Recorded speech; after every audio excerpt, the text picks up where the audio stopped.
네, 이번 재보궐선거는 향후 전국을 가늠해 볼 수 있는 풍향계 역할도 하는데요. 만약 집권 여당이 승리를 한다면 내년 대선 때까지 국정 동력을 어렵사리 확보하게 되지만 만약 야당이 승리한다면 정권 교체의 발판이 될 수도 있다는 분석입니다. 보도에 김주영 기자입니다.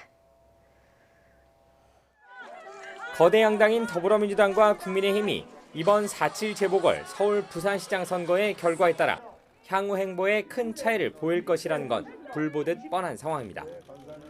먼저 더불어민주당은 LH 사태 이후 급격히 나빠진 여론 속에서 한 곳이라도 승리한다면 국정 운영의 동력을 어느 정도 확보하게 됩니다. 더 긍정적으로 본다면 선거 국면에서 차가운 민심을 직접 확인한 만큼 승리한다 해도 긴장감을 놓지 않고 내부 혁신의 계기로 삼을 수도 있습니다.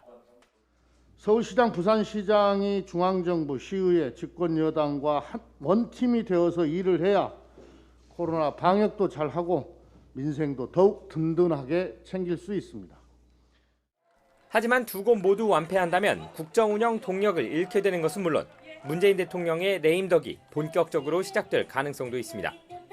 야당에 비해 대선 주자군을 안정적으로 유지하던 민주당의 대선 전략에도 빨간불이 켜질 수도 있습니다. 또 여권 내 역학관계도 바뀔 수 있을 것 같아요. 특히 이제 문재인 정부로서는 만약에 지게 되면은 레임덕 같은 걸 걱정할 수밖에 없단 말이죠. 반면 국민의힘이 선전했을 경우 선거 전 전면에 내세웠던 정권 심판론이 제대로 먹혔다는 해석이 가능합니다. 안철수 대표와의 단일화 성공으로 중도 표심까지 잡았다는 것이기에 의미는 더 큽니다. 아직 뚜렷한 대선 주자는 없지만 정권 심판론을 다시 꺼내들며 정권 교체의 발판을 마련할 수 있게 되는 셈입니다.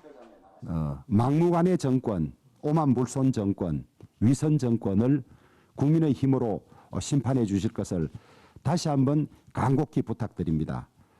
부디 이 투표장에 나가셔서 이 정권의 오만과 위선과 무능을 심판해 주실 것을 부탁드립니다. 반면 예상에 못 미치는 성과가 나올 경우는 당의 존립까지 걱정해야 할지도 모릅니다. 정부 여당에 대한 성난 민심에도 불구하고 국민의힘을 대안으로 보지 않았다는 뜻인 만큼 대선 전망 역시 암울할 수밖에 없기 때문입니다. 큰 표든 적게든 패배를 했다라고 할 경우에는 국민의힘을 통해서 내년 대통령 선거를 승리할 가능성이 전혀 없다. 그렇기 때문에 국민의힘 자체가 해체되는 수준으로 갈 가능성이 높아 보입니다. 어떤 결과가 나오느냐에 따라 한쪽은 큰 힘을 얻고 다른 쪽은 큰 상처를 입게 됩니다. 4.7 재보궐 선거 이후 후폭풍이 거세질 전망입니다. YTN 김주영입니다.